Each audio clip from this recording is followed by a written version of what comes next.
안녕하십니까. 지금부터 2026년 제7회 원해 만세운동 기념 제3회 원해 강연 백도시를 시작하겠습니다. 저희는 사회를 맡게 된 이후고등학교 2학년 이성민, 김현입니다. 올해는 청소년 서포터즈가 처음으로 사회를 맡게 되었는데요. 많은 격려와 따뜻한 응원 부탁드리겠습니다.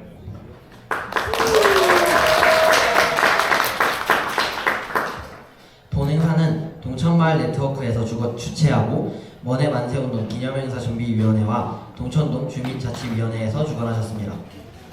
또한 용인 특례시, 경기도구 보훈청지청, 수지농협 정선지점에서 후원해 주셨습니다. 진심으로 감사드립니다.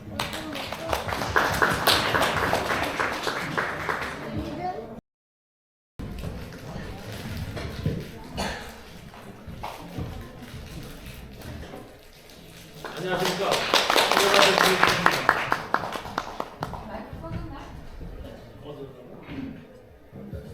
됐어요?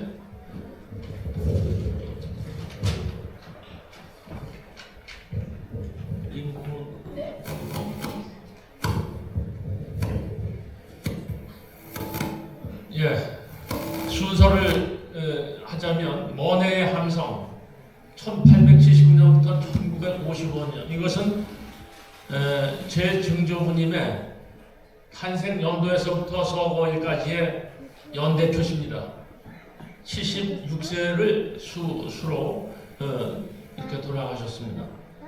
우선 제가 이 연단에 쓰게 된 데 대해서 간략하게 말씀을 드리겠습니다. 제가 이덕준 지사님의 증손자이고 1954년에 태어났고 이듬해에 지사님께서 돌아가셨다고 합니다. 저는 나이 20세 남짓까지는 고기동에 살다가 한때는 동천동 먼해에서 약 10여 년을 살고 이후에 이사해서 수원에서 아직껏 살고 있습니다. 그리고 또 이곳을 이제 먼해라고 하면 한자 표기로 하면 험천이라고 하죠. 험한 험자. 이것이 머흔내 이렇게 아주 먼해라고 이렇게 발음 변화가 와서 이렇게 이름이 변화가 됐다고 합니다. 우리 고장에 대한 이런 간단한 소개를 드리는 것입니다.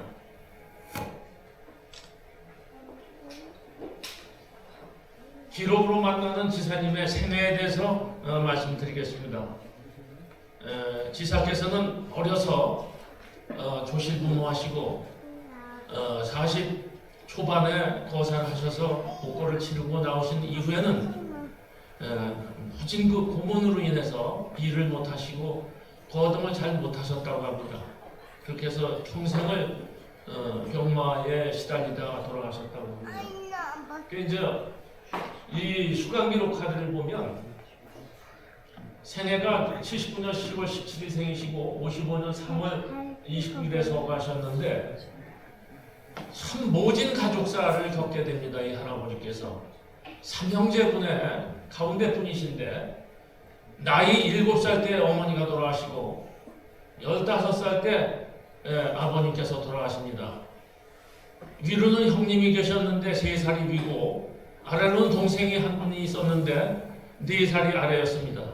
그러니 이 10대들 나이 열도 안 된 이런 그 어린 나이에 부하가 돼서 그 모진 세월을 이겨내고 이런 큰 일도 해내신 걸 보면 역시 사람은 위대한 업적은 좋은 환경에서만 이루어지는 게 아니라는 것을 새삼 깨닫게 됩니다. 수감 생활을 서대문 형무소에서 1년 6월을 지내셨고 유공자님의 주소지는 수지면 고길이 370번지에 사셨는데 당시에 고기동과 이 동천동을 아우르는 구장을 역임하고 계셨습니다.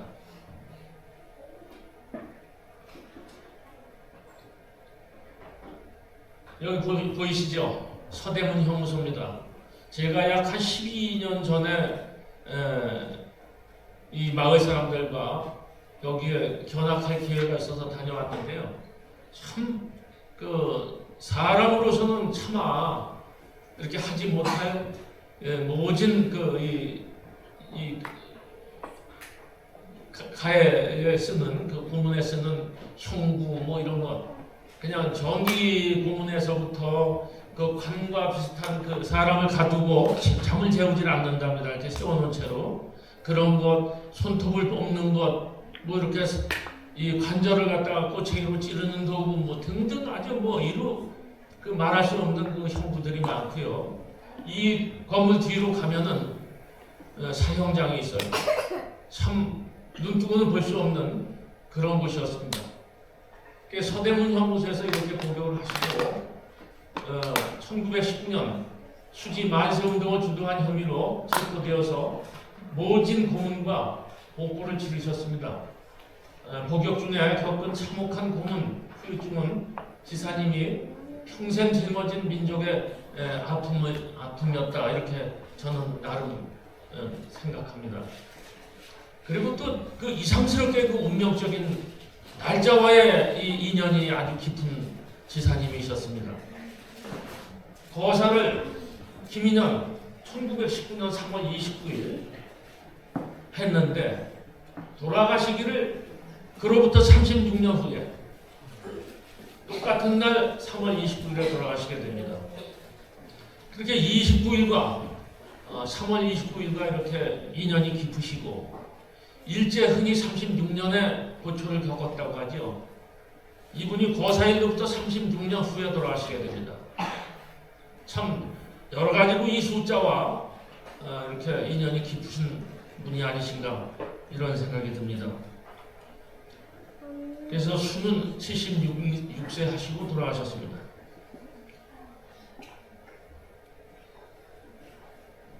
다음은 1919년 3월 29일 거사의 기록에 대해서 말씀드릴까 합니다.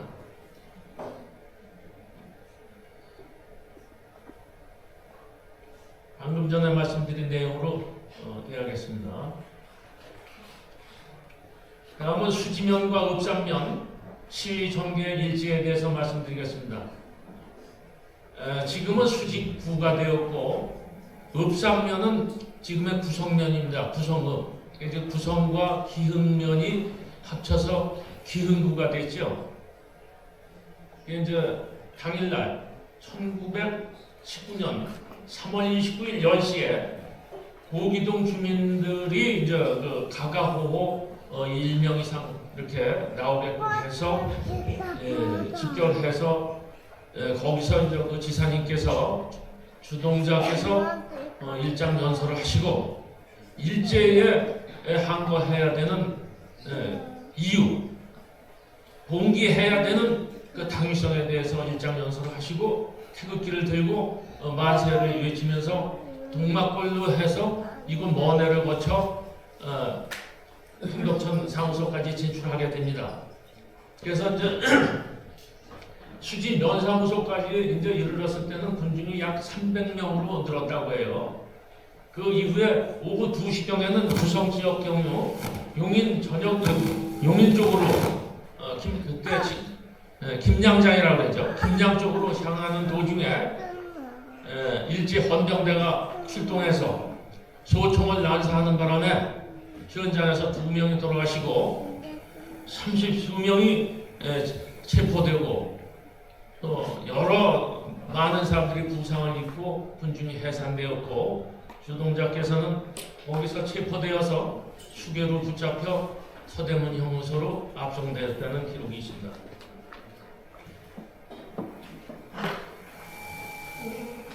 그래서 지금의 그 구성이 지금 그 구성 그 소재지가 언남리라고 되죠. 거기에서 아마 그 경찰대 쪽 그쪽으로 해서 그 이 어정 쪽으로 나가려면 반드시 거길 지나야 되는데 그 일대에서 그 일본 헌병대와 맞닥뜨렸다 하는 그 이야기가 있습니다.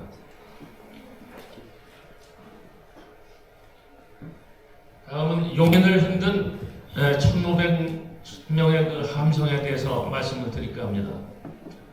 흔히 우리가 예나 지금이나 어떤 소요 사건이나 대규모 이런 그 이 사건이 일어나게 되면은 관계 당국은 숫자를 많이 축소시킨다고 합니다. 뭐 예를 들어 3,000명이 모인 거면 한 2,000명, 1,000명 이렇게 그게 뭐 관행적으로 내려오는 일이죠. 그래서 이거 이상 모였다는 다수의 이 말들이 있습니다. 이제 민중이 주체가 되었다는 것에 큰 의미를 부여해야 되겠죠. 지사님이 주도한 만세 시위는 단순한 시위를 넘어서 수지 지역 모든 주민이 하나가 된 거대한 민중 항쟁이었습니다. 이는 일제의 식민 통치 기반을 뒤흔든 역사적인 자부심의 발로였습니다. 그래서 이제 이러한 민중의 봉기가 여러 가지로 국내외적으로 크게 이렇게 평가받는 대사건이 되었다 이겁니다. 다음은 함께했던 선열들의 숭고한 헌신에 대해서 말씀드리겠습니다. 당일날 안종각 지사께서는 현장에서 일제 헌병대가 난사한 소총에 맞아서 현장에서 즉사하셨습니다. 지사께서는 훗날에 건국 훈장 애족장을 1991년도에 주서받으셨습니다. 또 같은 날 최우들 지사께서 현장에서 절명하셨는데 이분께 대한 이 표창 관련은 밝혀진 게 없습니다. 끝으로 이덕준 지사께서는 시위 주동자로 체포되어 1년 6개월의 옥고를 치르고 평생 고문 후유증을 감내하셨는데 1990년에 건국 훈장 애족장을 추서받으셨습니다. 또한 같은 날 기타 태형 90대를 받았던 동지들이 계셨습니다. 적극 가담자로서 16명의 지사님이 계셨습니다. 권병성 지사님, 홍재택, 김원배 지사님, 김재근, 김재덕, 김흥수 지사님, 남상목 지사님, 박승환, 송병국 지사님, 신현구, 안재홍 지사님, 유기성, 이병근 지사님, 이종문, 정원식, 최창룡 지사님 등 16명이 훗날에 이 기록이 발굴되어서 건국 후장 대통령 표창을 수상하시게 된 이 기록이 있어서 매우 귀중한 자료를 이렇게 찾아주신 관계자님들께 감사드립니다. 또한 그 가족 여러분께도 유가족 여러분께도 깊은 감사의 말씀을 드립니다. 또 여기에는 이 기록에는 다 이게 실려 있지 않은데요. 현장에서 두 분이 즉사하시고 주동자 이덕준 지사는 수개로 체포되어 수감되었으며 기타 16명이 태형을 맞고 훈방되셨던 사건이었습니다. 한편 일제 헌병대의 기록에 보면 소요자의 대부분이 농민이거나 천도교도들이었다 이렇게 기록이 되어 있고요. 검거인은 35명인데 그 중에 폭행이 1명, 사망이 2명, 상해가 3명으로 기록되어 있습니다. 그런데 실상은 이거보다 더 많은 사상자가 있었지 않았겠나 이런 생각을 합니다. 다음으로 넘기겠습니다. 먼해의 상징성과 세계적 울림에 대해서 말씀드리겠습니다. 이 세상일에는 어떤 계기가 있게 마련입니다. 항상 촉매 작용을 하는 그런 역할이 있죠. 마중물이라고 표현들 많이 하죠. 김인현 3월 1일 날 서울 탑골공원에서 일어난 이 만세 시위는 전국 각지로 유언유화처럼 퍼져나가게 됐고 3월 29일 날 급기야 우리 이고장에서도 만세 시위가 일어났듯이 그것은 점점 국내외적으로 번져나가고 항일 투쟁의 불씨가 되었습니다. 다음을 보겠습니다. 그런 가운데 우리 이 먼에 이 동천동 여기는 어떤 곳인가 이거에 대해서 간략하게 소개해드리겠습니다. 우리 이곳은 그 광교산에서 발원하는 여러 줄기의 물이 이곳에서 합류하게 됩니다. 고기동, 동천동, 신봉동, 성북동 등지에서 흘러내린 물이 탄천으로 합류하게 되지요. 이제 이 광교산에 가면은 지금 저 신봉동 쪽이죠. 거기에 가면은 김준용 장군이 청나라 장수 3명을 참살한 현장이 있습니다. 그러한 그 유명한 전적지도 있고요. 이 먼해에서는 그 최진립 장군이 나이 69세의 그 많은 나이로 적군과 장렬히 싸우다 그 전사했다는 기록이 충청감사 정세규가 쓴 병자일기에 전합니다. 이렇듯 우리 이 먼에는 병자호란 때 남한산성을 포위하고 있던 청나라 대군을 물리치기 위해서 분연히 용감하게 싸운 선열들이 피를 흘린 땅이기도 합니다. 그래서 탄천이 합류하는 소통과 결집의 중심지요. 광교산은 김준용 장군의 전승 기계가 서린 땅이다. 이러한 그 기계가 면면이 이어져 오는 우리 땅은 복받은 땅입니다. 저는 그렇게 생각합니다.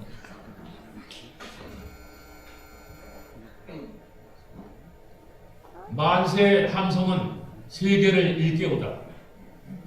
김인년 이듬해에 조선 독립군의 기계를 한껏 드높여 항일 투쟁을 고조시킨 나머지 1920년 6월달에 홍범도 장군이 봉오동 전투에서 큰 천승을 올립니다. 또 같은 해 1920년 10월 청산리 전투에서 김자진 장군이 빛나는 전공을 세우게 됩니다. 이런 것이 모두 이 3.1운동의 이 여파가 아니었다는 생각이 듭니다. 그리고 또한 그 3.1운동은 중국의 5.4운동을 촉발시킨 거대한 불씨가 되었습니다.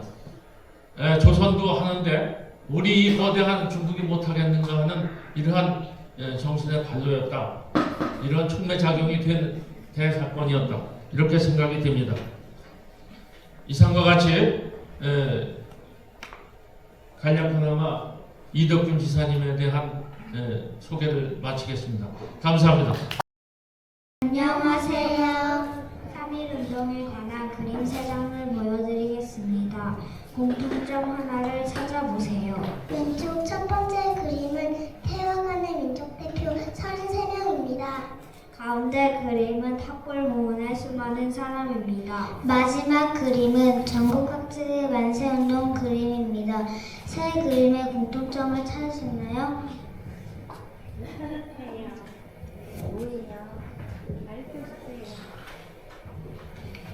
맞습니다.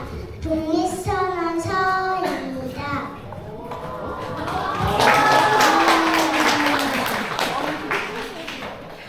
그때는 카톡도 없고 프린터도 없었을 텐데 이 많은 독립선언서는 어디에서 온 걸까요?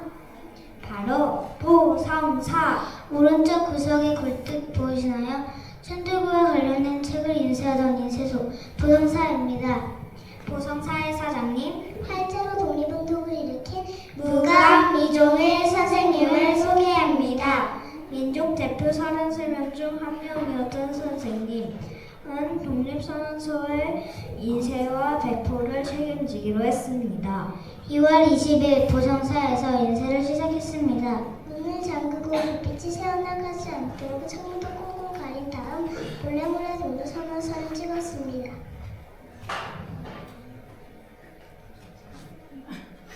인쇄물을 선생님 집에 쌓아두었습니다. 여러 사람들이 드나들며 몇백, 몇천 장씩 선언서를 받아갔습니다. 선생님이 집에 없을 때는 13살 어린 손녀 이장옥이 독립 선언서를 내주었습니다. 이장옥 선생님은 나중에 이렇게 말했습니다. 어린 마음에도 인물이라고 믿었다. 집에 드나드는 청년들의 얼굴에서 그것을 읽을 수 있었다. 2월 27일 밤 신일 경찰 신철이 보성사를 급습했어요. 신철은 윤종기를 멈추고 인쇄물을 꺼냈습니다. 동일선언서였어요. 선생님의 신철의 발밑에 엎드려 애걸복걸했어요. 당신도 우리나라 백성이면 독립을 원하는 마음은 똑같을 것 아니오. 오늘 하루만 못 본 걸로 해주시오.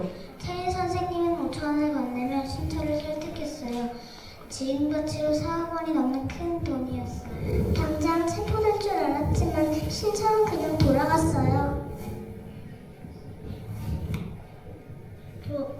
그 돈을 받았는지 아닌지는 기록에 따라 다릅니다.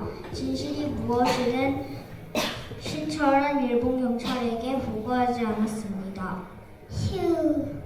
무사히 인쇄를 마친 독립선언서를 청도구 중앙대교당으로 옮겨야 했어요. 순술에 깊숙한 곳에 독립선언서를 감추고 그 위로는 성주 일시 족보를 덮었습니다. 으슥한 밤길 소수에 끌고 가는 사람들, 수상한 움직임을 일본 경찰의 눈에 띄었습니다. 경찰들이 소수를 샅샅이 뒤지고 있을 때 팍! 정전이 발생했습니다. 귀찮아진 일본 경찰은 소수를 그냥 보여주었습니다. 휴. 마침내 3월 1일 민족 대표 33명이 태화관에 모였습니다. 이종일 선생님이 독립선언서를 낭독했습니다. 우리는 이에 우리 조선이 독립한 나라임과 조선 사람이 자주적인 민족임을 선언한다. 곧바로 일본 경찰에게 붙잡힌 선생님은 3년 동안 옥살이를 했습니다. 말년은 쓸쓸했어요. 수능도 없고 먹을 끼니 조차 없었지요. 1925년 8월 31일 돌보는 사람 하나 없는 초가지 이종일 선생님은 영양실조로 돌아가셨습니다. 이종일 선생님을 여러분은 알고 계셨나요?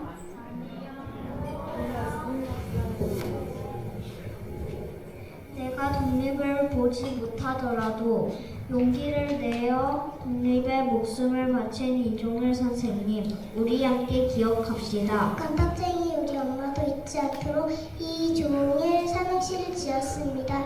운 띄워주세요.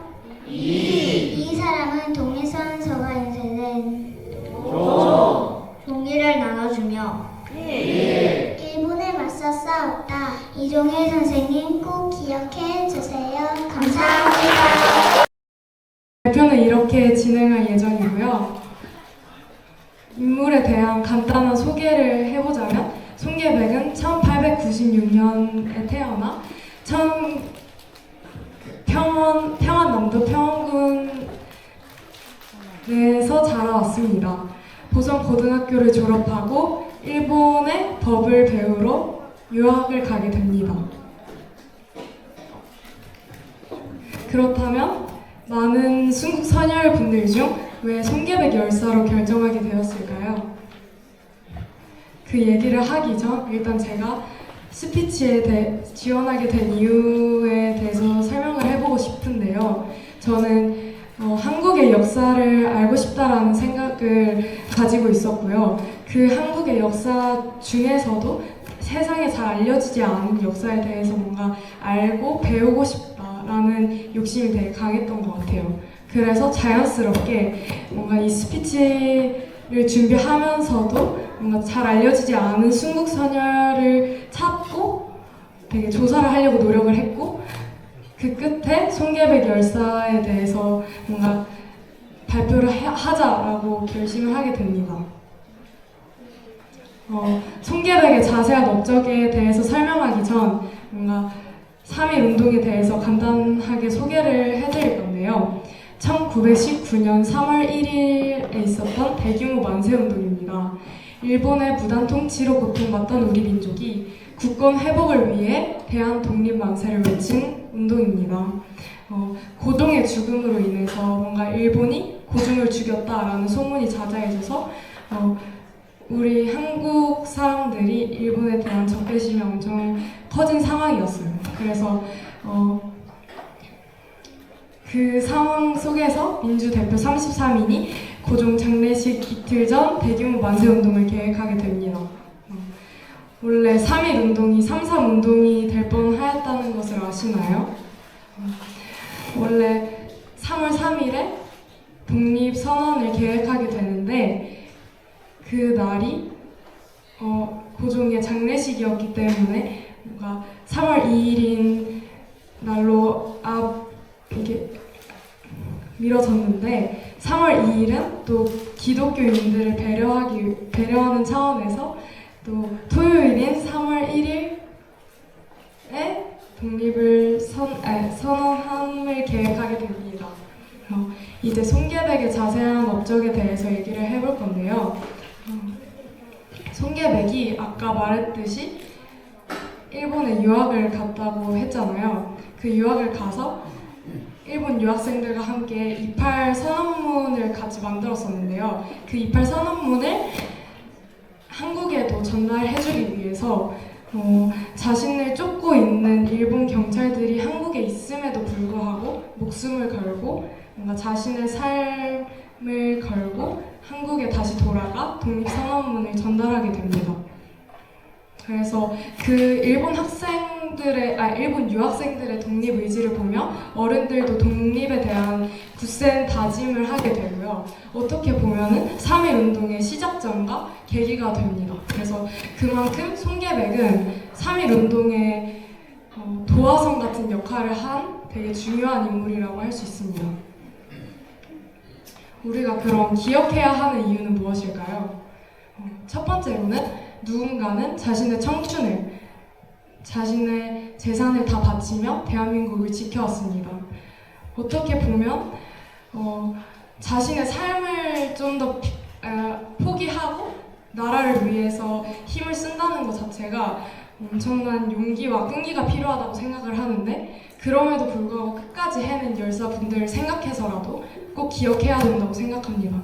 그리고 두 번째로는 운동을 주도했던 많은 열사들은 거의 고국에 돌아오지 못한 채 세상을 떠났습니다. 좋은 목표와 좋은 목적을 가지고 독립에 힘을 썼지만 고국에 돌아오지도 못한 채 세상을 떠났다는 것은 참으로 안타깝고 기억해야 하는 일이라고 생각합니다. 세 번째로는 역사 의식을 가져야 된다고 생각합니다.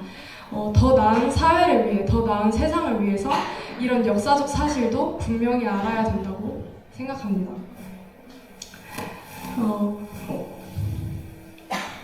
그렇다면 우리가 해야 하고 할 수 있는 일은 무엇일까에 대해서 얘기를 해보자면 첫 번째로는 기억해야만 한다고 생각합니다. 우린 이미 역사에 너무 많은 빚을 지고 있다고 생각을 하는데요. 그런 역사에 대해서 기억하는 것만으로도, 잊지 않는다는 것만으로도 큰 힘을 발휘할 수 있지 않을까 생각이 듭니다. 두 번째로는 공감해야만 합니다. 우리가 열사였다면 어땠을까? 우리가 만약에 그 시대를 살았더라면 과연 우리가 열사가 될 수 있었을까? 라는 것에 대해서 끊임없이 고민하고 공감한다면 좀 더 이렇게 우리가 지켜야 할 도리를 지킬 수 있지 않을까라는 생각이 들고요. 세 번째로는 실천해야만 합니다. 열사들은 더 나은 삶을 위해 힘을 썼는데 우리는 과연 지금 세상을 더 나은 세상으로 만들기 위해 나아가고 있는가에 대해서 끊임없이 고민해야 된다고 생각합니다. 마지막으로 소감을 얘기해보자면 저는 항상 3.1절이 돌아올 때마다 뭔가 좀 그냥 휴식 날, 뭔가 쉬는 날이라고만 생각을 했었는데 3.1 운동에 대해서 자세하게 배우고 나서는 뭔가 좀 더 가치 있게 공휴일을 보낼 수 있을 것 같다고 생각이 들었고요. 이렇게 의미 있고 가치 있는 일에 힘을 써주신 열사분들을 본받아 나의 삶을 허비하기보단 열심히 살아야겠다는 다짐이 들었습니다. 3.1 운동의 역사를 알게 되니 멋있다는 생각도 들었지만 한 사람의 인생으로 봤을 때는 되게 마음의 병도 들고 심한 고문도 받았을 거라 생각하니까 되게 안타깝고 마음이 너무 아팠습니다. 그리고 이 스피치를 준비하면서 내가 좀 더 가치 있는 일과 공부를 한 것 같아서 기분이 매우 뿌듯했습니다. 그럼 이제까지 이유고등학교 1학년 안예나였습니다. 감사합니다.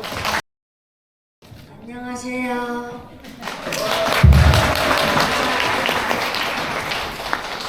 입니다. 지금부터 유관순에 대해 설명해 드리겠습니다. 유관순은 한국 독립운동사의 상징적인 인물로 18세의 어린 나이에 대한민국의 독립을 위해 목숨을 바친 독립운동의 꽃이라 불립니다. 지금부터 유관순 여사에 대해 설명해 드리겠습니다.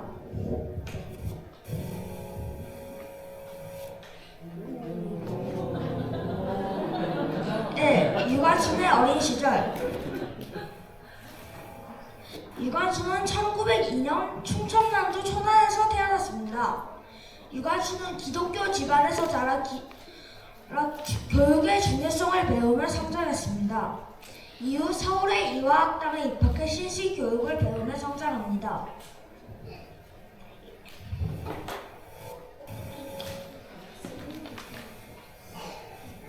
2. 유관순의 3.1운동 참가. 1919년 3월 1일 3.1운동이 일어나자 유관순은 학생들과 함께 독립선언 시위에 참가하였습니다. 당시 이화학당 학생이었던 유관순은 동료들과 함께 결사대를 조직하여 서울 거리로 나갔습니다. 조선 총독부의 감시와 학교 측의 만류에도 불구하고 유관순은 거리에서 시민들과 함께 대한독립 만세를 외치며 학생 시위의 선구자 역할을 했습니다. 이 일로 학교가 휴교되자 고향으로 내려와 더욱 본격적으로 만세운동을 준비합니다.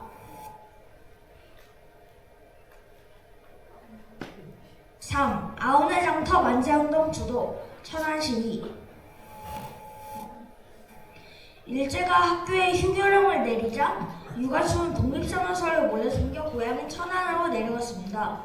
인근 마을에 직접 발로 뛰며 설득하고 사람들을 설득하고 시위 계획을 세웠습니다. 대망의 1919년 4월 1일 유관순은 천안 아우네 장터에서 약 3,000명의 군중에게 직접 만든 태극기를 나누어주며 시위를 주도했습니다. 시위 도중 일제 헌병의 발포로 유관순의 부모님이 순국하셨으며 유관순도 체포되어 공주법원에서 재판을 받게 됩니다. 4.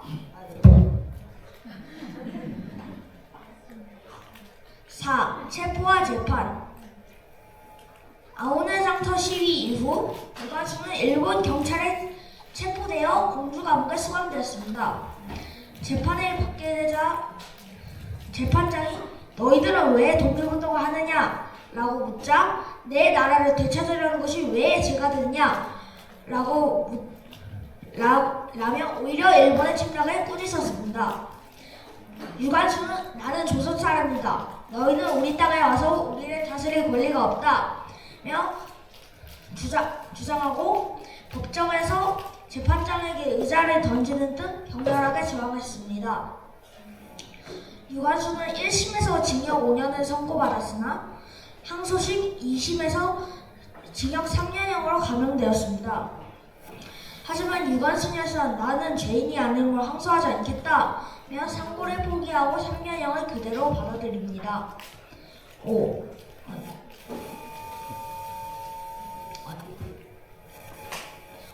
징역생활과 순국. 유관순 여사가 수감되었던 0.6평 남짓한 방에는 어윤희, 권혜라 등 다른 여성 독립운동가들도 함께 있었습니다.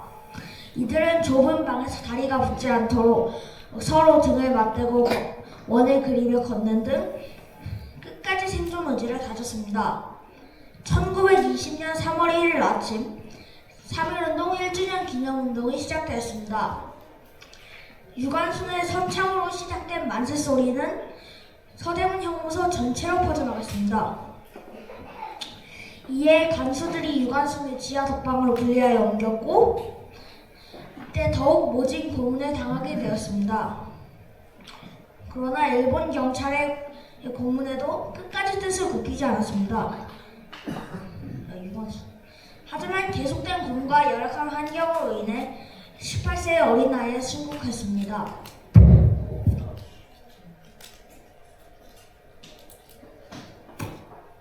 6. 마지막 유언.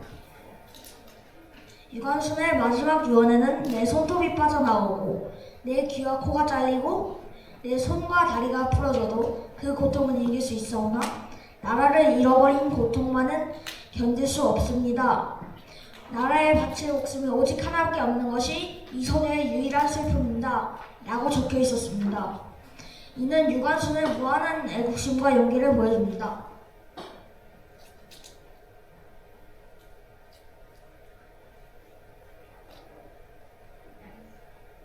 7. 평론. 유관순은 우리에게 용기와 애국심을 보여준 독립운동가입니다.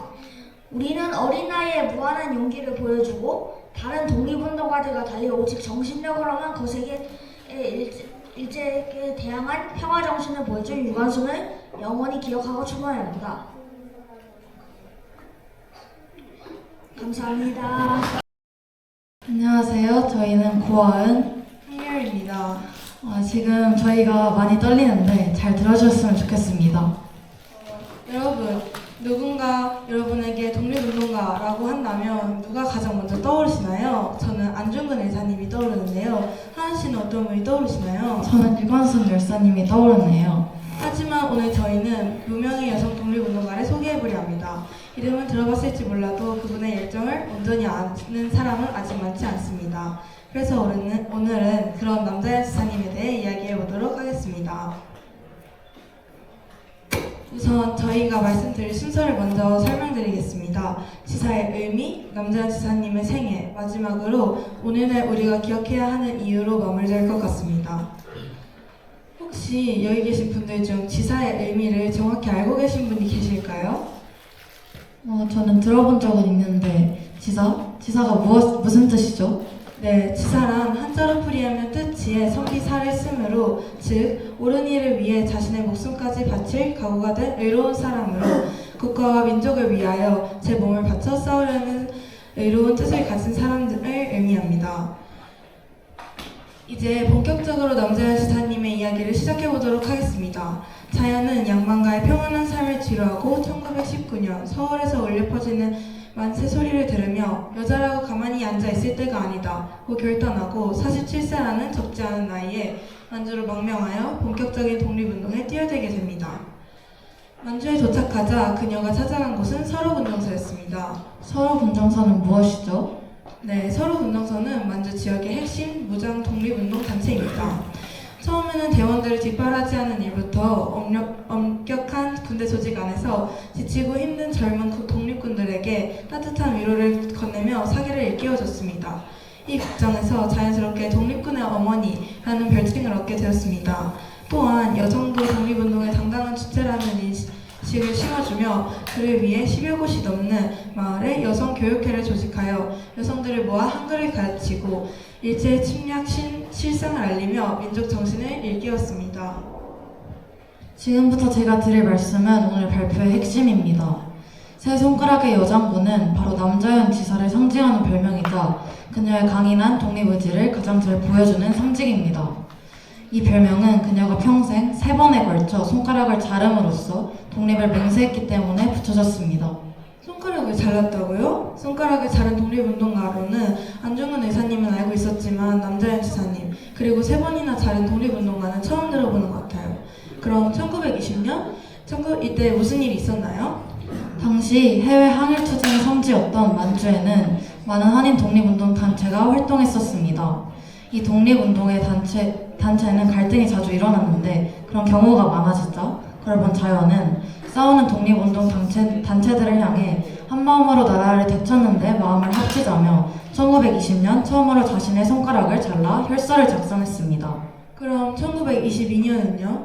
다음으로 1922년 단체의 동료였던 재찬 지사라는 동료가 이러한 악순환에 지쳐 자결을 시도하자 이를 말리며 함께 끝까지 투쟁할 것을 맹세하자며 2차로 단지를 결행했다고 합니다. 그렇군요. 1932년 9월이 마지막이죠. 이게 가장 유명한 단지 혈서로 알고 있어요. 네, 알고 계신 그대로인데요. 국제연맹이 현장 조사단을 만주에 파견했다는 소식을 듣게 된 자연은 1932년 9월 일제의 탄압과 조선의 독립을 호소할 수 있는 유일한 기회라고 생각해 자신의 왼손 무명지 두 마디를 잘라 조선 독립원, 즉 흰 손수건에 대한의 결에는 독립을 원한다 라는 혈서를 썼습니다. 이때 주변의 만류에 대해 자연은 내 손가락을 아끼지 말고 동포를 아끼시오. 나라를 아끼시오. 라고 말했다고 합니다. 이때 자연의 나이는 61세였습니다. 하지만 혈서의 전달책인 인력거꾼이 발각되며 그녀의 혈서는 승리가 아닌 붉게 불타오르다 져버린 낙화처럼 끝났습니다. 그렇게 자연에겐 7손가락만이 남게 되었습니다. 1926년 자연은 한 가지 거사를 계획하게 됩니다. 바로 조선 총독인 사이토를 직접 처단하기로 한 것입니다. 사이토요. 처음 들어보는 인물인 것 같아요. 네, 사이토는 1919년 조선 총독으로 취임해 조선인을 말살하기 위해 혈안이 된 인물이었습니다. 그러한 사이토를 처단하기 위해 자연은 1926년 4월 권총을 가슴에 품고 동지들과 함께 조선의 마지막 왕인 순종의 장례식날 조용히 잠입했습니다.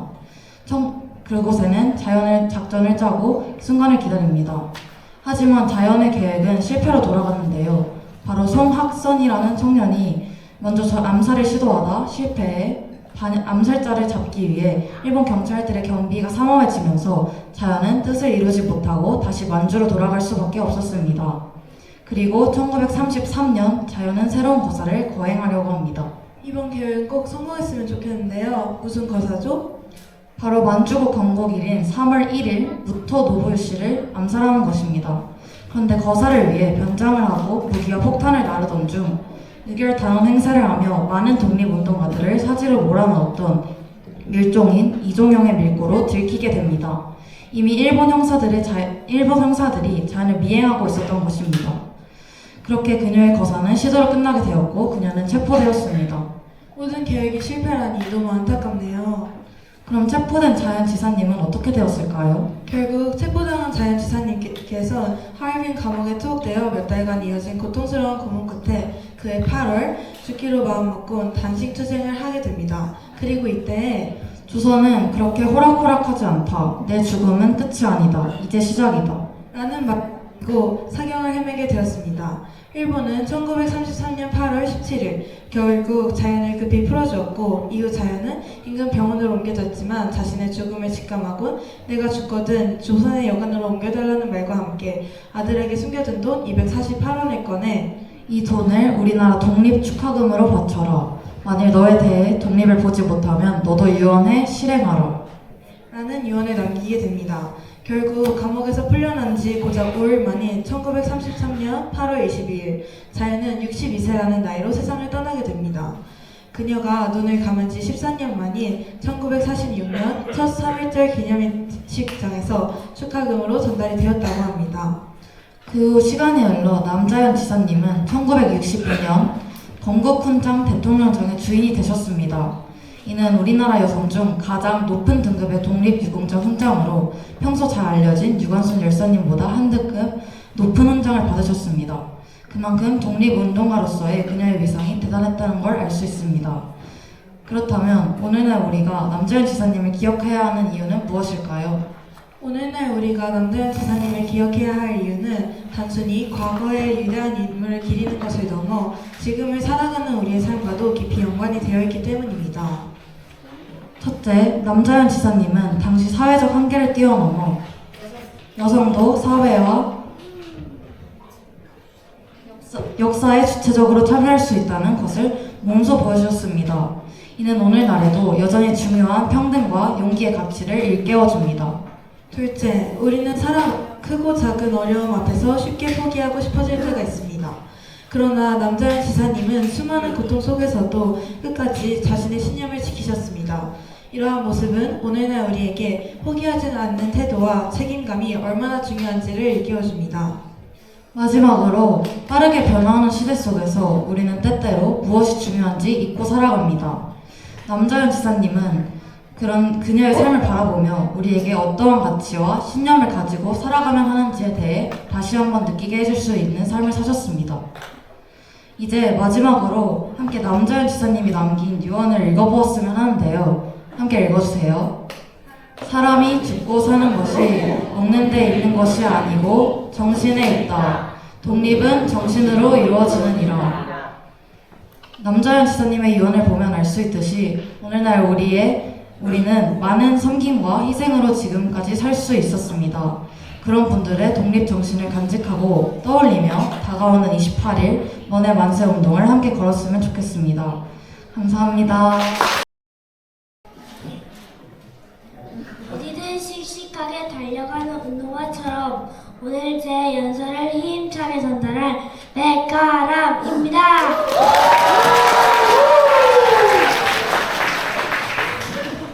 제가 나뭇가지 하나를 부러뜨리겠습니다. 쉽게 부러지네요. 이번엔 나뭇가지 여러 개를 모아서 부러뜨리겠습니다. 힘드네요. 이렇게 작은 나뭇가지들이 모여 큰 힘을 발휘합니다. 저는 작은 나뭇가지도 모여 큰 힘을 발휘한 우리의 3.1운동에 대해 이야기하겠습니다. 여러분은 3.1운동하면 누가 생각납니까? 저는 유관순 누나가 생각납니다. 일본에게 빼앗긴 나라를 찾기 위해 유관순은 대한독립 만세를 외쳤습니다. 또한 일본 재판에게 남의 나라를 훔친 너희가 도둑이다 라고 당당히 외쳤습니다. 그런 유관순의 용기와 당당함에 대해 이야기하겠습니다. 1902년 유관순은 태어났습니다. 어릴 때부터 영리해서 많은 기대를 받으며 자라났습니다. 저 백화랑처럼요. 어느 날 아버지가 원통하다, 이렇게 빼앗기다니 하면서 슬피 우는 것을 들었습니다. 1910년 일본이 조선을 강제로 빼앗은 날입니다.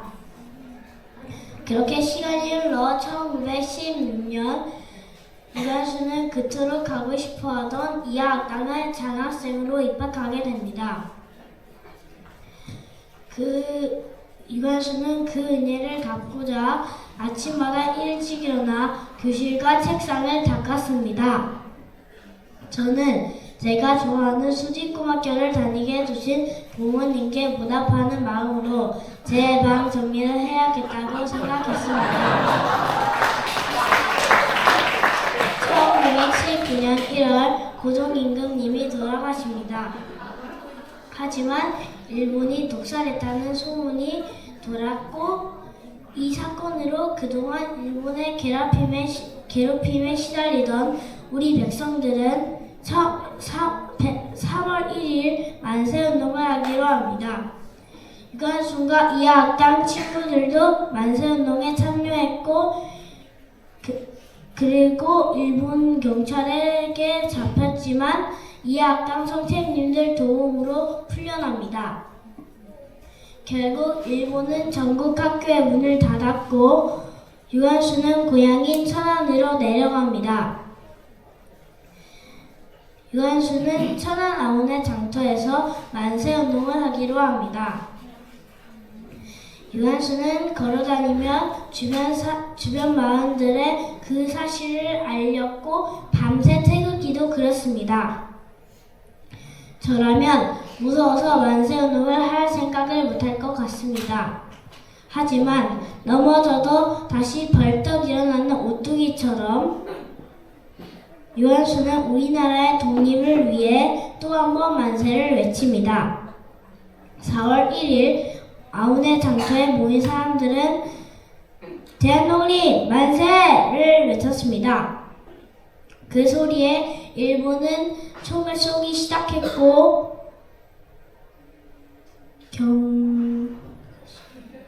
유관순의 부모님은 총에 맞고 돌아가십니다.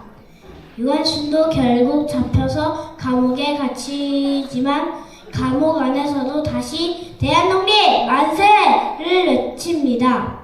그 일로 독방에 갇혔고 결국 시황 고문과 매질을 당하다 유관순은 숨을 거두게 됩니다. 저는 엄마 아빠가 세상에서 제일 좋습니다. 그럼 엄마 아빠가 제 눈앞에서 죽는다면 너무 슬플 것 같습니다. 하지만 세상에서 가장 슬픈 일인 부모님 죽음 앞에서도 대한독립 만세를 외쳤습니다.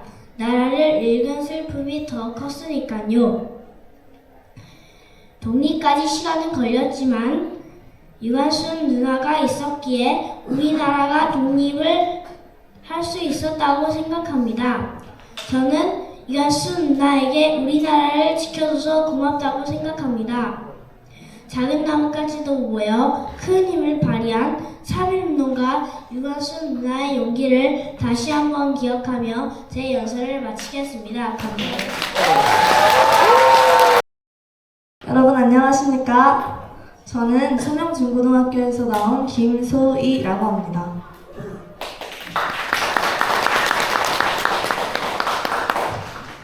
영원한 청년, 조선의 거상.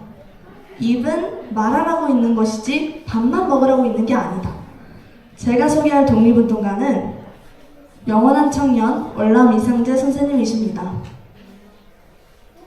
이상재 선생님은 처음부터 조선의 거인이라고 불릴 만한 거상이 아니셨습니다. 오히려 부패한 세상에 못 이겨서 세상을 등지려고도 하셨습니다.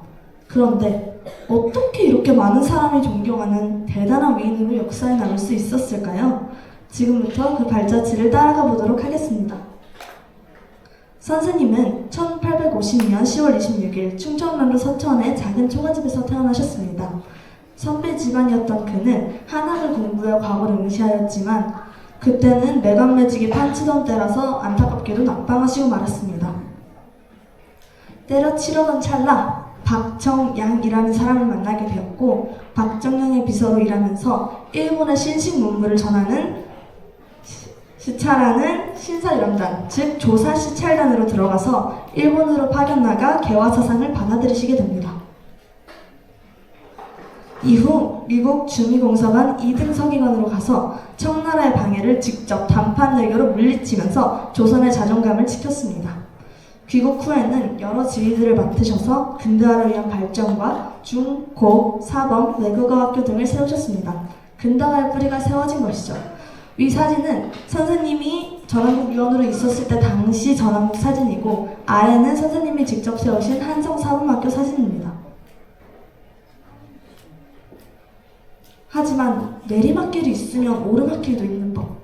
선생님께서는 독립협회에서 주최한 만민공동회 활동으로 잠시 구금되시기도 하고 1902년에는 국가의 개혁, 그러니까 주권 변화를 준비했다는 개혁당 사건에 연루되어 한성감옥에 투옥되시기도 합니다.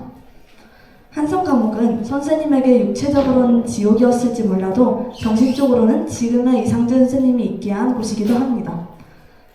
성경을 읽으며 기독교를 접했고 절망 속에서도 우리 민족의 희망을 그 속에서 발견하셨기 때문인데요. 청년인 이승만과 이때 나눈 대화는 훗날 대한민국을 이끌어 나갈 토대가 됩니다. 감옥에서 나오신 후에는 감옥에서 있었던 김정식, 유성준 등과 함께 황성기독교 청년회 YMCA에 가입하면서 민중계몽을 위해서 힘쓰셨습니다. 그러던 중 일제감정기에 이르러 많은 사람들이 축출되고 많은 조직들이 무너졌습니다. 하지만 이상재 선생님은 YMCA 총무로서 청년회를 사수해내셨습니다. 오직 YMCA만 국내 유일 민간단체로 꿋꿋이 서 있었던 것입니다. 그 결과 YMCA는 1919년 3.1운동의 발판이 되었습니다. 물론 3.1운동이 연루되어 선생님께서는 6개월간 옥고를 치르기도 하셨지만 포기하지 않고 계속해서 민족운동을 주관하셨습니다. 이것들이 인재들을 계속해서 양성해서 일본 3.1운동이 전개될 수 있게 도왔습니다. 1924년에는 우리가 지금 알고 있는 조선일보의 사장이 되셨고 1925년에는 전국 기자들의 의장으로 한국 언론의 단합에 힘쓰셨습니다. 많은 언론인과 지식인들을 민족주의 편으로 이끈 대단한 일이기도 합니다. 이상재 선생님은 확실히 리더십이 차고 넘치셨던 것 같습니다. 때는 1900 1927년 2월 15일 신간회가 조직됩니다. 신간회의 조직 목적은 당시 우파, 좌자로 나뉜 민족들을 일본에게서 하나로 합치겠다는 단일점을 위해서입니다. 이상준 스님은 이때 창립회장으로 추대되었지만 얼마 못 가 숨을 거두시게 됩니다. 이상준 스님은 지금까지도 많은 사람의 마음속에 영원한 청년으로 남아 계십니다. 1927년 이상재 선생님이 별세하셨을 때 유족들이 유품을 정리해보니 재산은커녕 장례 치를 돈도 마땅히 남아있지 않다고 했습니다. 그럼에도 불구하고 이상재 선생님의 장례식은 한국 역사상 최초의 역대급 사회장으로 치러졌습니다. 어떻게 그런 일이 가능했을까요? 이상재 선생님은 돈이 아니라 사람을 남기셨기 때문입니다. 연세가 있으심에도 청년 계몽과 민족운동을 주도하시고 몇 번을 넘어지고 감옥에 갇히고 사형 직전까지 가도 그는 끝까지 자신에게 주어진 시간 전부를 독립과 다음 세대를 위해 사용했습니다. 그래서 이상재 선생님이 우리의 마음속에 활활 타오르는 민족의 청년으로 저희에게 영원히 남아있는 겁니다. 저는 지금 이 시대를 살아가고 있는 한 명의 학생으로서 이상재 선생님을 본받고 싶습니다. 첫째, 우파 자자로 나뉘어 있음에도 일본이라는 하나의 단일점을 찾아 민족 모두를 통합시킨 분단된 우리 국가에 필요한 포용력. 넘어지더라도 내게 주어진 사명은 독립이다 하고 외쳤던 비전. 더 나아가 교육으로, 3.1운동으로 팔도를 뒤덮은 열정으로 삶을 써내려가는 제가 되고 싶습니다. 이상재 선생님은 말씀하셨습니다. 내게 재산이 있다면 그것은 내가 가르친 청년들이요. 내 유산이 있다면 그것은 조선의 독립이다. 감사합니다. 저는 우연히 도서관에서 얇은 책 한 권을 발견합니다. 김난사, 왕의 비밀 문서를 전하라. 학창시절 교과서에서 배운 3.1운동 어디에서도 들어본 적 없는 이름입니다. 저는 그녀의 삶을 따라가며 용기 내어 이 자리에 섰습니다. 김난사의 용기 있는 삶을 아이들에게 말이 아닌 행동으로 보여주고 싶었습니다. 그녀의 삶을 통하여 또한 아이들에게 해주고 싶은 말이 있습니다. 그녀는 우리나라 최초 여성 미국 인문학사를 받은 사람입니다. 그럼에도 그녀는 그녀의 지식을 자신의 이익이 아닌 일제시대 고통받는 우리의 백성들과 민족의 독립을 위해서 기여했습니다. 앞으로 우리 아이들도 자신들의 길을 가겠지만 때로는 다른 사람의 삶도 도울 줄 아는 사람이 되라고 말해주고 싶습니다. 그럼 이제부터 조선의 독립운동과 여성운동 그리고 유관순의 스승이기도 했던 김난사의 삶에 대해 이야기하겠습니다. 부유한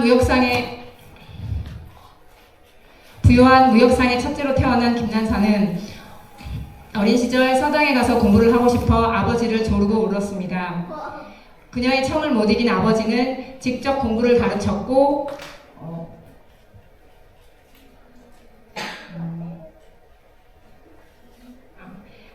직접 공부를 가르치고 그녀에게 자신의 일을 돕게 합니다. 어린 시절부터 공부하기 싫어서 울었던 저희 아이들과는 남달랐습니다.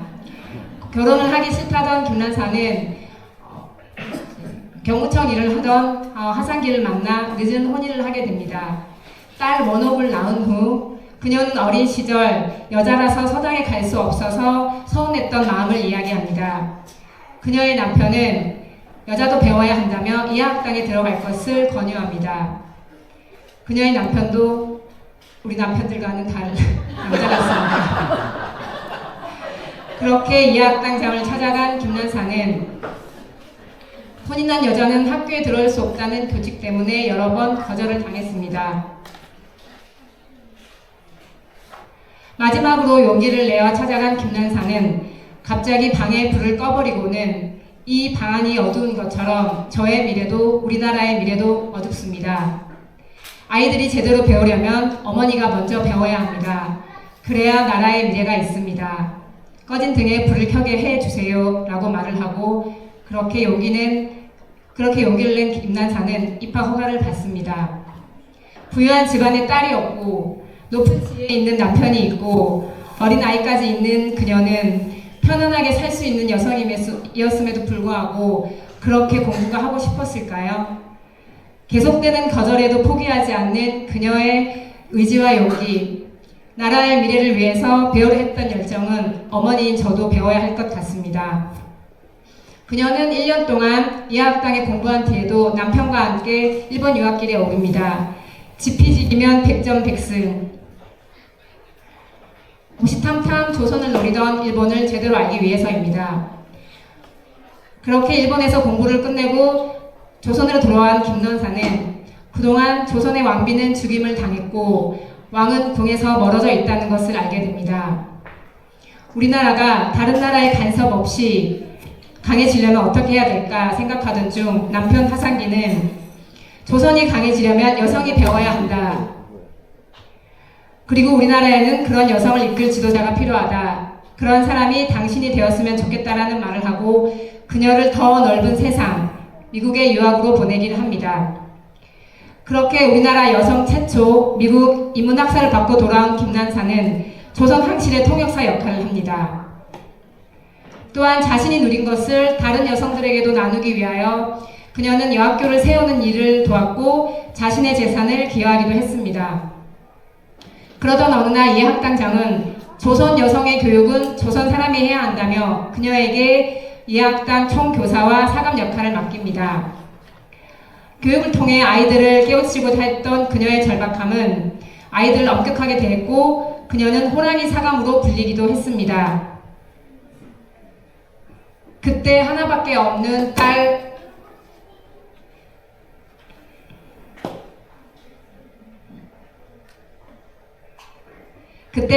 없는 딸 원옥은 전염병으로 예학당에서 죽게 됩니다. 엄마인 저로서는 나라가 언제 내 자식을 지켜줬나 이런 생각을 하며 나라를 위한 일은 그만할 것 같은데 그녀의 애국심은 제가 헤아리기에는 너무 크고 깊었나 봅니다.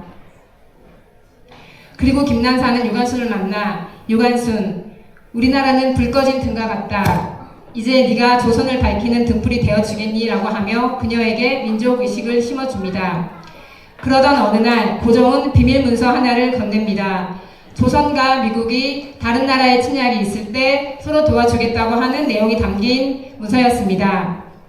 마지막 희망이라 생각한 고종은 파리 강화회의에 김난사를 보내 여러 나라 앞에서 대한제국의 독립을 요청하기로 합니다. 목숨을 잃을 수 있는 순간에도 김난사는 조선의 독립을 위해 기꺼이 이 일을 맡습니다. 하지만 갑작스러운 고종 황제의 죽음으로 계획은 중단되었지만 이팔 독립선언과 이팔 독립선언문을 통해 비밀리에 이 일은 다시 추진되고 그렇게 3.1운동이 일어납니다. 김난사는 파리로 가기 전 베이징에서 비밀 결사대회에 만나 이 일을 진행하기로 합니다. 하지만 동포가 마련한 저녁 식사에 밥을 먹은 후 그녀는 사망하게 됩니다. 독살의 의심은 있었으나 그녀는 그렇게 독립을 보지 못하고 죽게 됩니다. 김난사는 계속되는 거절에도 예학당에 입학했고 일본 유학을 했고 미국 유학도 했습니다. 쉽지 않은 길을 가면서도 그것이 자신의 명예나 부를 위한 길은 아니었습니다. 우리 아이들도 자신들을 위한 길을 선택하겠지요. 그 선택이 나의 이익만은 아닌 다른 사람들을 돕기 위한 선택일 때도 있었으면 합니다. 지금 하는 공부가 너를 위해서라고 하지만 그 목표가 나만을 위한 것은 아니었으면 합니다. 거창하게 나라를 구하라는 일을 하라고 하는 것은 아닙니다. 지금 나와 같이 살고 있는 주변 사람들도 생각하며 도움을 주는 삶도 한 번쯤 생각했으면 좋겠습니다. 또한 엄마가 용기 내어 이 자리에서 섰으니 엄마의 용기를 기억하며 김난사처럼 용기 있게 자신의 길을 갔으면 좋겠습니다. 김난사의 삶을 통해 아이들이 오늘 저희 이야기가 작은 울림이 되었으면 합니다. 감사합니다.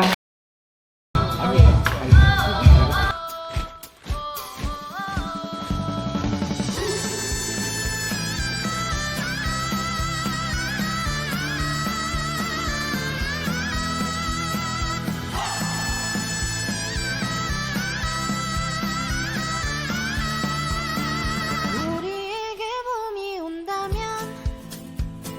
먹구름이 걷히고 해가 들이오면 그날이 온다면 나는 너에게 예쁜 빛을 선물할 거야. 먼해 만세운동 기념 선언문. 우리가 먼해의 주인이다. 1. 독립과 자주. 우리는 오늘 대한민국이 자주 독립국이며 우리 자신이 이 나라와 먼해 지역의 주인임을 선언한다. 100여 년 전 기미 독립선언이 내걸었던 독립과 자주의 원대한 이상은 오늘날 우리가 여전히 견지해야 할 원칙인 동시에 먼해 지역의 마을살이에서도 유효하다고 우리는 믿는다. 2. 결단과 희생. 그해 3월 29일 먼해 선대 주민들은 맨 주먹으로 대한독립 만세를 외치려면 자신의 목숨을 걸어야 한다는 사실을 잘 알고 있었다. 그들은 이 박도에 뿌리받고 살면서 일본 제국주의 헌병의 총칼에 맞서 싸울 수 있는 수단을 아무것도 갖고 있지 못했다. 그럼에도 그들이 몇 날 밤을 새워 비밀리에 준비한 것은 이불 호청 뜯어 만든 태극기 뿐이었다. 이들 총엔 총칼은 물론 그 흔한 죽창 한 자루 없었다. 그저 집집마다 한 명 이상씩 나오라! 고 연락했고 시위 행렬이 거쳐갈 이웃 마을들과 합류 계획을 세워둔 것이 전부였다.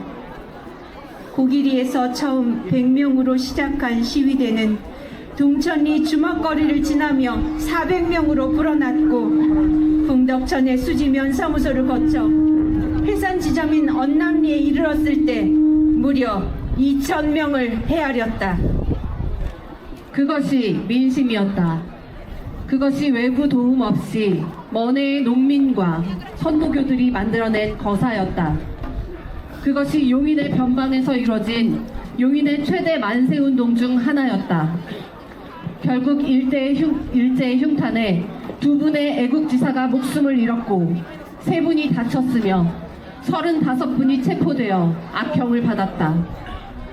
나라로부터 혜택이라고는 거의 받아본 적 없는 이들이 어떻게 해서 나라를 되찾겠다고 나서게 되었는가? 임금은 이 나라를 버렸지만 이 나라가 내 나라이니 그것을 되찾아야겠다는 생각이 아니었던가? 이 땅은 내가 되찾아야 할 나의 강토라는 인식이 위대한 결단의 원천이었다. 그 결과 선열들의 핏값과 맷값 위에 반만년 역사에 처음으로 민주공화제에 대한민국 임시정부가 섰고 그 연장선상에서 오늘 우리가 주인으로서 대한민국에 살고 있다. 그것이 바로 먼해 만세운동을 포함해 김인현 3.1운동이 시민혁명으로 불리는 이유다. 가장 낮은 자들의 가장 큰 결단에 지금 우리는 무한한 빚을 지고 있다. 3. 전승과 기념. 우리는 오늘 먼해 만세운동의 선열들이 살아서 마지막으로 보았을 수도 있는 산과 들과 냇물을 보며 만세길을 걷는다. 우리가 오늘 이 길에서 들이키는 공기는 선열들이 그날 들이키고 내쉬었던 공기와 같은 것일 수 있다. 이 길에서 우리는 100여 년 전 먼해의 선대 주민들과 하나가 되면서 그들의 뜻을 아름답게 전승할 것을 다짐한다. 세대에서 세대로 건너뛰면서 주민들이 달라지고 이념과 체제가 무성하게 바뀌는 중에도 먼해는 늘 먼해였다. 이 봄날에 우리는 선대 주민들의 피땀이 배어있는 이 길을 걸으면서 그들이 피 흘려 뿌린 민주주의의 씨앗과 그들이 일군 공화제의 뿌리를 실감한다. 그리고 그 모든 노고의 바탕에 이 땅에 대한 가없는 사랑이 깔려 있음을 깨닫는다. 그리하여 마침내 그 사랑의 힘을 힘껏 기리고 계승하는 일이 바로 우리에게 주어진 과제임을 마음 깊이 새긴다. 4. 우리의 다짐. 우리는 오늘 우리 자신이 먼해의 손님이 아니라 주인임을 분명히 하면서 다음과 같이 결의한다. 첫째, 먼해는 먼해 본래의 생태적 질서가 최대한 존중되는 마을이 되어야 한다. 그런 마을로 다시 태어나는 것만이 이 지역이 난개발의 대명사라는 오명을 벗고 선열들이 사랑하고 지키고자 했던 강토를 올곧게 회복하는 길이다. 우리는 그 길의 향도자가 되고자 한다. 둘째, 먼해는 주민 자체의 이상이 실현되는 마을이 되어야 한다. 먼해 지역을 우리 손으로 가꾸고 우리 발로 직접 다져가는 마을을 만드는 것만이 우리가 먼해의 주인이고자 했던 선열들의 위대한 결단에 한 걸음 더 다가서는 길이다. 우리는 그 길의 개척자가 되고자 한다. 셋째, 먼해는 미래 세대의 꿈이 커가는 마을이 되어야 한다. 먼해가 베어드타운의 안타까운 현실이 넘어서고 그저 잠깐 거쳐가는 동네라는 인식을 극복하며 나아가 미래 세대에게 고향이라는 인식을 길러주는 것만이 우리가 먼해의 선열들이 목숨 바쳐 되찾고자 했던 나의 나라를 이룩하는 길이다. 우리는 그 길의 밑거름이 되고자 한다. 2022년 먼해 만세운동 103주년 기념일에 작성한 기념선언문을 2025년 재확인하여 낭독합니다. 민주주의 만세! 뜻을 함께하는 먼해 주민 일동.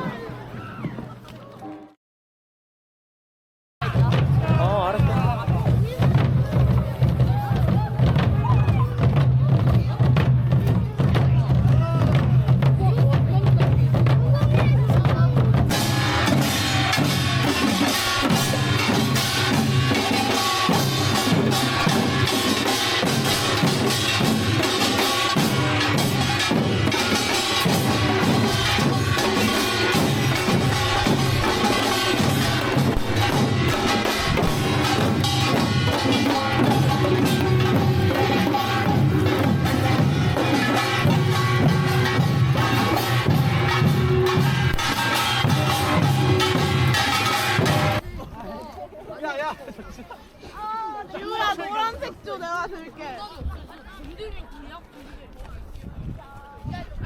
나 이거 건드려도 안 아파졌어.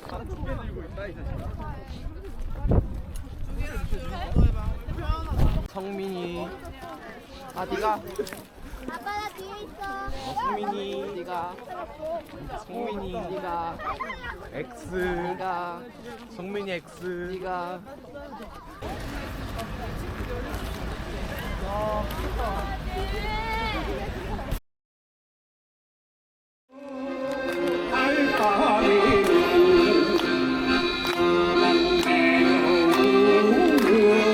하는 말은 언제나 진심 락과 플로우 가사도 언제나 진심 머릿속 긴 래퍼 누구와는 비교할 수 없는 많은 걸 받았으니 이게 I'm saying that's what's up 내 부족함이 곧 삶의 풍부함 감사함의 한계를 느껴봤음 달라 힘이 늦은 게 아니라 아직 일러 감사합니다 사방팔방 positive vibe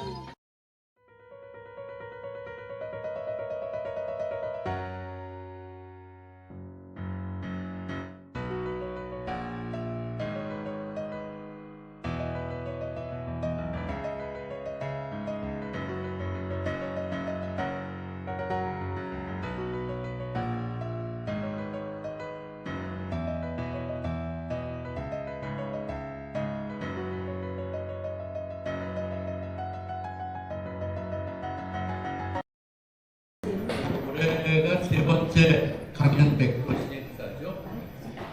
이제 이게 굉장히 중요한 먼해 만세운동 기념행사의 중요한 어떤 일부분으로 이제 정착한 것 같습니다. 특히 올해는 예상하지 못했던 여러 인물들을 발굴을 많이 해서 발표해 주는 여러분께 심심한 감사의 말씀을 드립니다. 이종일 선생 나올 줄은 꿈에도 생각을 못했습니다.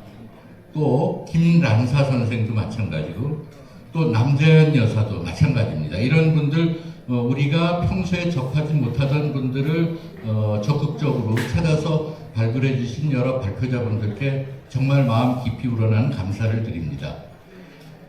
그리고 특히 작년에 비해서 성인들, 일반인들의 참여가 조금씩 늘어나고 있는 것도 굉장히 반가운 일입니다. 만세운동이 어디 남녀노소의 구분이 있었겠습니까? 이게 학생들만 하는 행사가 아니라 먼의 주민 여러분 누구나 함께하는 행사로 정착돼가는 과정에 있다고 볼 때 그거 역시 대단히 반가운 일입니다.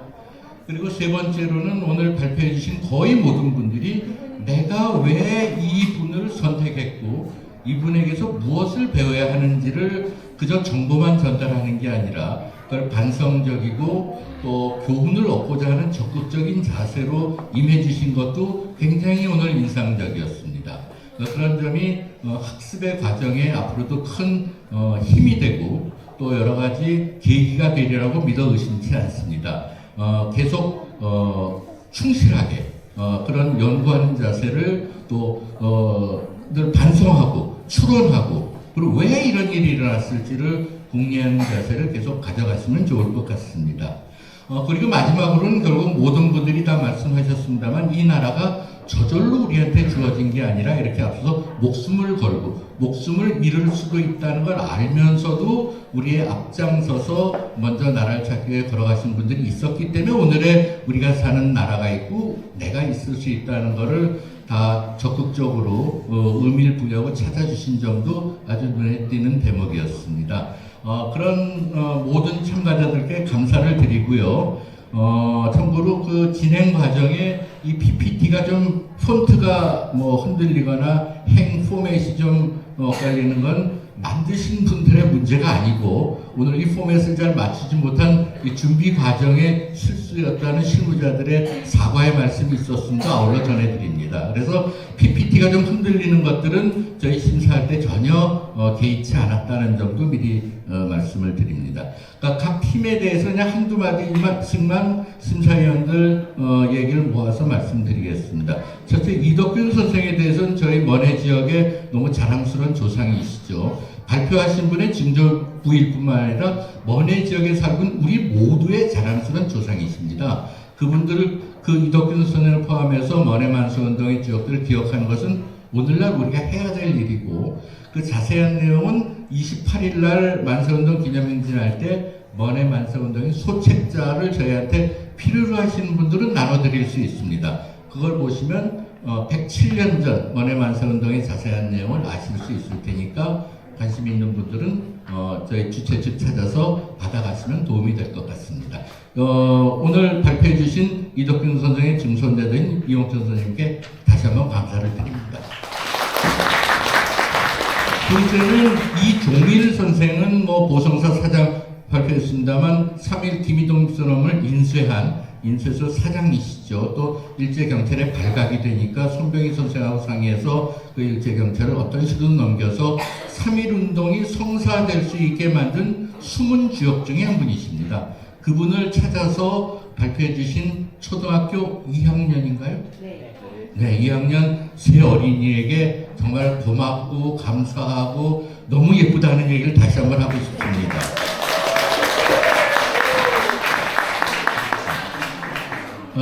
그리고 세 번째, 송계백 선생을 발표해준 안예나 학생에 대해서도 고맙다는 말씀을 드립니다. 그 28 독립선언문 이분이 있었기 때문에 28 독립선언문이 있어도 그 선언문이 국내에 전해져서 3.1운동의 불씨가 된 거죠. 그런 점에서 3.1운동을 만든 중요한 주역 중에 한 분이 송계백 선생입니다. 이런 분을 찾아서 발굴한다는 것이 역사를 연구하는 자세라고 생각이 듭니다. 이런 자세를 앞으로도 계속 잘 살려나가시면 아마 앞으로 훌륭하게 인문학을 공부하는 계기로 삼을 수 있으리라고 믿습니다. 그 다음 넷째는 네 번째 팀은 유관순을 발표한 김의준 군이죠. 유관순 열사에 대해서는 내용을 더 말씀드릴 건 없고 역사적 사실에 대한 조사가 상당히 탄탄하고 그리고 원고도 굉장히 잘 정리됐고 발표도 잘 하셨습니다. 이런 자료를 찾고 정리하고 이것들이 저절로 되는 게 아닙니다. 이런 연습 훈련을 통해서 이루어지는 거니까 이런 경험을 잘 살려나가시면 좋겠다고 생각이 듭니다.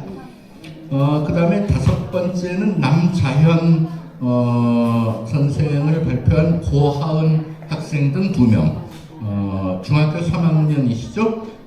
여성 독립운동가를 발굴했다는 점도 좋고, 두 분이 대화식으로 잘 끌어가서 전달력이 좋았다는 생각이 듭니다. 그리고 어떻게 보면 왜 여성은 독립운동의 주체가 아닌가를 고민을 하시고, 남자인 여사 자체가 그랬죠. 그리고 그 문제의식을 오늘날 받아서 주체적인 참여와 결국 전혀 포기하지 않는 정신이 오늘날 우리에게도 똑같이 중요하다고 자기의 문제의식으로 떠안고 발표문을 정리해 주시는 점이 참 좋았다는 생각이 듭니다. 그저 역사적인 인물로서만 처리하는 게 아니라 그것을 나의 문제의식으로 받아들였다는 점이 훌륭했다고 생각이 듭니다. 그 다음 6번째는 유관순 열사를 발표한 백하람 군이죠. 일단은 먼저 언급할 것은 그 훌륭한 부상 투혼에 대해서는 박수를 보내지 않을 수 없습니다. 그리고 또 하나 놀라운 것은 그 원고를 보건대 알 수는 없지만 보건대 100% 자기가 썼다는 생각이 일단 심사위원들에게 확실한 그런 느낌을 전달을 할 수 있었고, 그것을 완벽하게 다 외워서 발표한 점도 정말 큰 박수를 보낸 그런 오늘 자세였다고 생각이 듭니다. 그리고 PPT도 기억이 나시나요? 자기 자신이 등장해서 그 기발한 방식으로 PPT를 만든 것도 눈에 많이 들어왔습니다.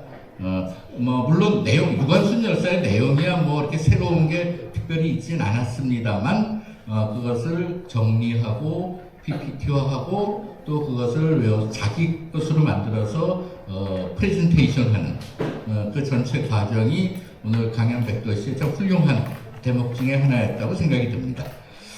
그리고 7번째는 이상재 선생을 받은 김소희 학생.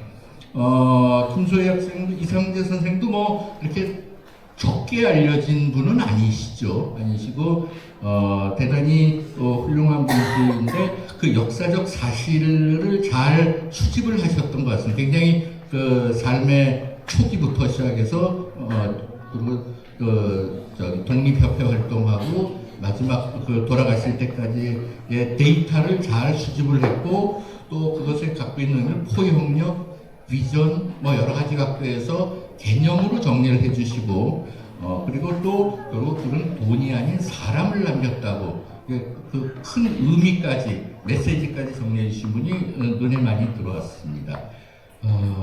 그리고 마지막으로 김란사 선생, 솔직히 저도 잘 몰랐던 분인데 오늘 발표하시는 내용을 듣고 많이 배웠습니다.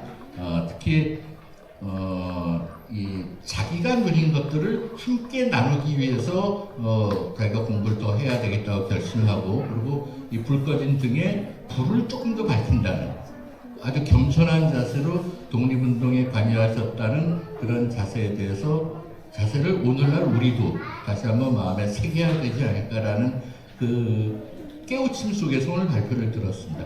대단히 감사하다는 말씀을 드립니다. 뭐 이렇게 그 심사위원들끼리 나눈 얘기, 또 제가 느낀 것들을 몇 가지 말씀을 드렸고요. 그럼 그냥 발표하면 될까요?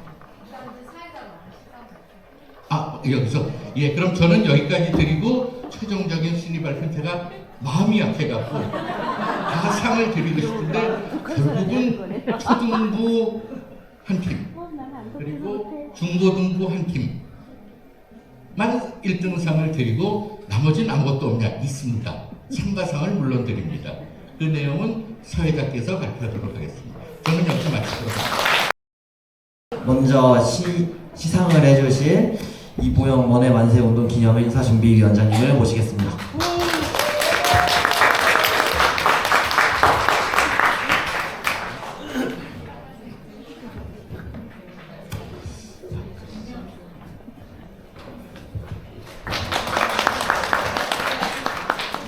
그러면 초등부 먼저 우승자를 발표하도록 하겠습니다. 초등부 1등은 백하람 학생입니다.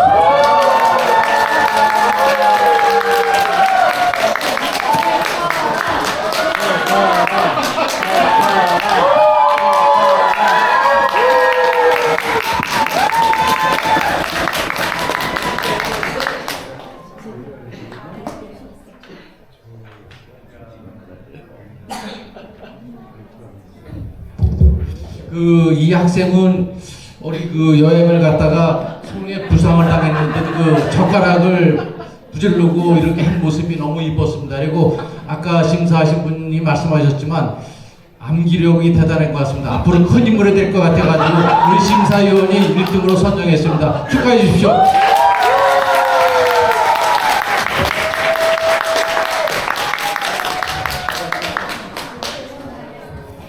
그러면 다음으로 중고등부 1등상을 발표하겠습니다. 중고등부 1등상은 고아은 한결 학생입니다.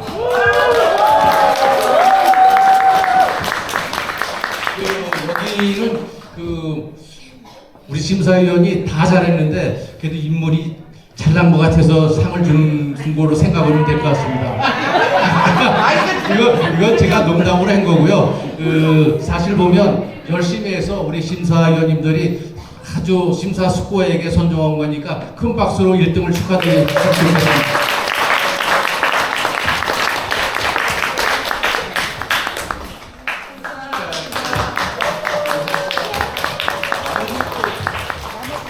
예, 그러면 나머지 분들께는 참가상을 수상하도록 하겠습니다.